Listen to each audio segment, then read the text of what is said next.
मैं आप सभी को अपना परिचय देता हूँ। मैं ईश्वर सिंह चौहान, वर्ग सहायक ITI नंबर परिश्रम का कार्यरत हूँ।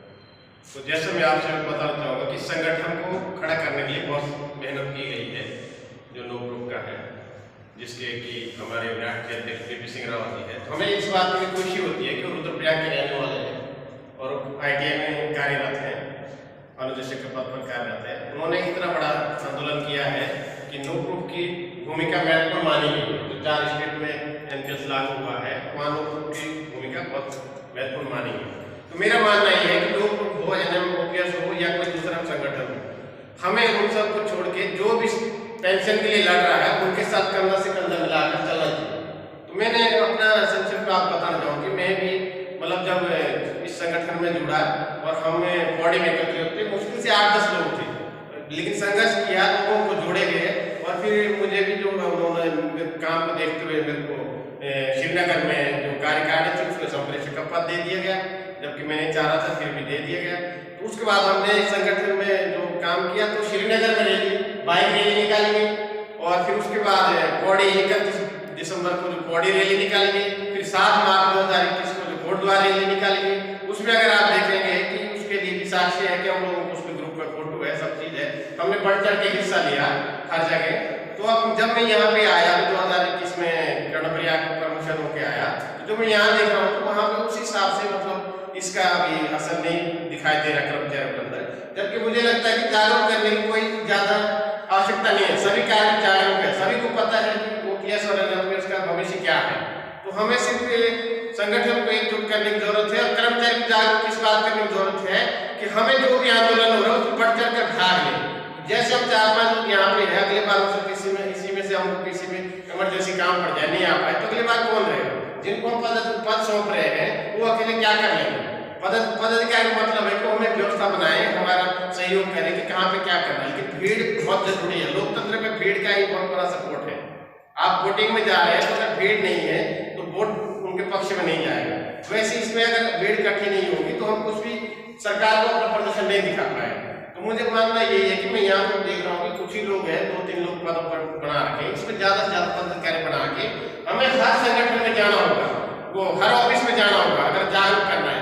ये काम हम श्रीनगर में कर चुके हैं कि भाई हम 2-4 लोग बड़े एक दूसरे डिपार्टमेंट के आपस में मिलके और दूसरे ऑफिस में दूसरे डिपार्टमेंट के बंदे जाएंगे, वो उनको जागरूक करेंगे कि आप आना नहीं चाह रहे, किस वजह से नहीं चाह रहे, या आपको OPS सही लग रहा है या आपको NPS सही लग रहा है, आप उस बारे में भी अपने विचार रखेंगे।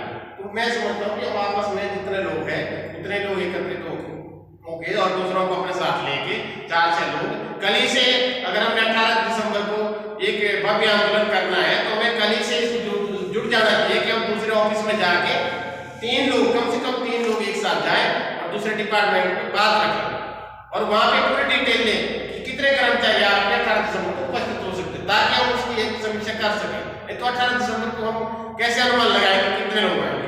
अभी मैं हुआ प्लेस में कुछ दिन खुद ही उपस्थित हुआ था, मुझे बुलाया नहीं गया, आज भी मैं खुद ही उपस्थित हुआ हूँ। तो मैं देख रहा हूँ कि यहाँ पे जो हम बड़े दावे कर रहे हैं 2000 आएंगे, 3000 आ जाएंगे और आज हम यहाँ पे 10 लोग उपस्थित है, तो मुझे नहीं लगता कि 18 को ज्यादा भीड़ होगी।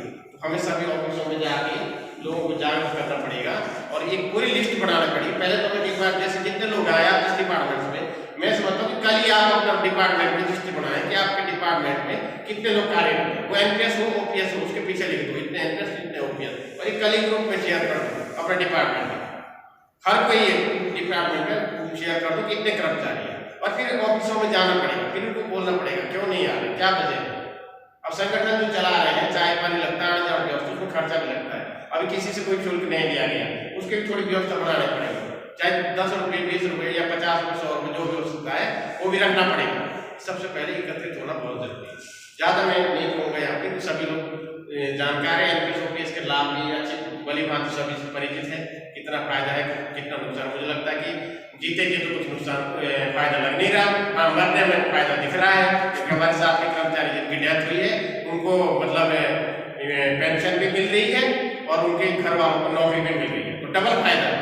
अगर उनके बच्चे मिनिस्टर कर्मचारी बन रहे हैं तो 30 से 22-23 हजार तनख्वाह मिल रही है और उनको पेंशन भी मिल रही है, तो आज के डेट में 50,000 पहुंच रहे हैं और वो लोग यहाँ पे उपस्थित नहीं हो रहे हैं। तो मुझे लग नहीं रहा कि एमपीएस लागू नहीं होगा तो मुझे नहीं लग रहा कि जीतते जीतते कोई फायदा है। जो लोग बड़े बड़े फायदे गिना रहे हैं, करोड़ों रुपए है, मैं मानता हूँ तो फायदा है, लेकिन 60 साल बाद जब करोड़ों रुपए आएंगे तो हमारे बच्चे हमें खाने नहीं देंगे, बल्कि मार देंगे उन पैसों के चक्कर में। तो अपने भविष्य को सुरक्षित रखने के लिए बहुत जरूरी है कि आपको आगे आना ही पड़ेगा। हम इस चीज को बहुत अच्छे तरीके से समझ रखे, हम ये पीड़ा है और इसी चक्कर से हम हर जगह उपस्थित हो रहे हैं। हम ये नहीं देख रहे कि हमारे जेब में पैसा है या नहीं है, हम दूसरे के साथ व्यवस्था बनाकर उपस्थित हो रहे हैं, भीड़ इकट्ठी कर रहे हैं, अपनी जानकारी एकत्रित कर रहे हैं, दूसरे से पूछ रहे हैं, अपने आप को जागरूक करके दूसरे को जागरूक करना चाह रहे हैं। अभी मैं खुद ही बता दूं, मैंने एडमिनिस्ट्रेटिव कर्मचारी में शादी के लिए एनपीएस के थ्रू अपना पैसा लेना था, उनको 10-12 साल नौकरी हो गई, 10-12 साल में उनका जो है 25% निकाल सकते हैं अपना जमा का। तो 78,000 रुपये जब निकल रहा था उसके लिए बॉम्बे तक चक्कर लगाना पड़ रहा है, शादी नहीं पड़ गई लेकिन पैसे नहीं निकल पाए। तो ऐसे एनपीएस से हमें क्या फायदा? दूसरा ये भी पता लग रहा है कि नेताओं ने अपनी ओपीएस बरकरार रखी है, तो अगर एनपीएस इतनी अच्छी होती है तो अपनी ओपीएस क्यों नहीं बनती, उन्होंने अपनी एनपीएस क्यों रखी है? और अभी आप देखेंगे हाल फिलहाल ही जो विधायक अभी मतलब पूर्व विधायक है, किसी भी सरकार में नहीं है, प्रेजेंट टाइम में पूर्व विधायक है, अभी वो वर्तमान में नहीं जीत पाए, उनकी 40,000 रुपये पेंशन है, सभी ने अखबार में पढ़ा है। फिर उन्होंने एक ग्रुप बना दिया, अपने एक संगठन अलग से खड़ा कर रहे हैं कि हमें पेंशन के लिए लड़ना चाहिए। 40,000 रुपये उनका पूरा नहीं हो रहा, वो और चाह रहे हैं, जिनके पास कई सारी सुख सुविधाएं हैं, हमारे पास कुछ भी नहीं है और हम तब भी नहीं लड़ रहे हैं। ये बड़ा दुर्भाग्य का विषय है। और सबसे ज्यादा जो है सरकार का जो सरकार के जो मेन पावर है वो कर्मचारी है। अगर कर्मचारी सभी लोग ये ठान ले कि हम रोड में आने को तैयार है, चाहे कुछ भी हो जाए, हम धरने में बैठ जाए, क्या करेगी सरकार? हमें मार देंगे, मार दो, तो ऐसे भी मरना ही है एक दिन सबने, तो क्यों डर रहे हैं? रोड में उतरने के लिए तैयार हो जाओ, कैसे नहीं लगेगी? और जो ऊपर बैठे अधिकारी कर्मचारी है या फिर कोई विधायक है, नेता है, वो तुम्हारे परिवार से, वो भी हमारी फैमिली से है, वो क्या हमारा दर्द नहीं समझ रहे? लेकिन उनकी मजबूरी है, वो जिस पोस्ट पर बैठे हैं वो कोई भी एक्शन नहीं लेंगे, लेकिन अगर हम 10 दिन तक धरने में बैठ गए, उन्हें एक्शन लेना पड़ेगा। जैसा कि आप अभी देखेंगे एससी और एसटी का जो प्रमोशन का था उसको खत्म किया गया। कैसे किया गया? जब पुरजोर विधायक को सबने विरोध किया, कदम उठाना पड़ा। वैसे ही हर चीज में है, जब आप जागोगे तभी हो पाएगा। एक मतलब अम्बेडकर ने पूरे संविधान की रूपरेखा तैयार कर दी और आज हम सभी लोग जागरूक होंगे, अपने हित के हक के लिए नहीं लड़ पा रहे। आज हमारे साथ प्रोफेसर साहब गोपेश्वर सिंह यहाँ उपस्थित हुए, हमें शर्म आती है, कर्ण प्रयाग में लोग मार्केट में घूम रहे हैं, शाम को दोबारा घूम रहे हैं, हम में से कुछ लोग घर जाएंगे फिर वापस चक्कर लगाएंगे और अभी हम यहाँ उपस्थित होने के लिए तैयार नहीं है। तो हमें इस विषय में जरा थोड़ा सोचना पड़ेगा और ये इतने ही लोग हम यहाँ आएंगे, हमें एक मैसेज देना होगा ग्रुप के माध्यम से, अपनी जान पहचान में किसी भी तरीके से मैसेज देना होगा और जो हमारे क्रांतिकारी साथी उन्हें जोड़ना होगा, नए लोगों को जागरूक करना होगा, तभी ये आंदोलन एक सफल बन पाएगा। जैसा आप देखें उत्तराखंड में अभी जो है हमारे नेता जो अभी लोकरूप में जो तन मन धन से सीताराम पोखरियाल जी, वो कितना संघर्ष कर रहे हैं। उन्हें आप कभी 24 आवर फोन करो वो उठाते हैं, आपने कभी फेसबुक देखो वो हर 10 मिनट में एक नया पोस्ट डालते हैं। तो ऐसा नहीं कि उनके वो फ्री है, उनके पास टाइम की कमी नहीं, ऐसा नहीं है। वो हर संगठन में कार्यरत है, हर संगठन में पद पे है, उनके पास भी समय का अभाव है, उनकी भी फैमिली है, लेकिन वो दिन रात एक लगे हुए हैं, एक कर रखा है उन्होंने हर चीज के लिए। हमारा कर्ण प्रयाग का संगठन बना हुआ है, उसमें मैं सोचता हूँ कि वो सबसे ज्यादा एक्टिव वही है, सबसे ज्यादा उन्होंने प्रचार प्रसार कर रखा है। ये सोचने का विषय है। मैं आप सभी से अगर कुछ गलत बोल तो समझ जाऊंगा, बाकी जो जैसा आदेश होगा हम कर देंगे।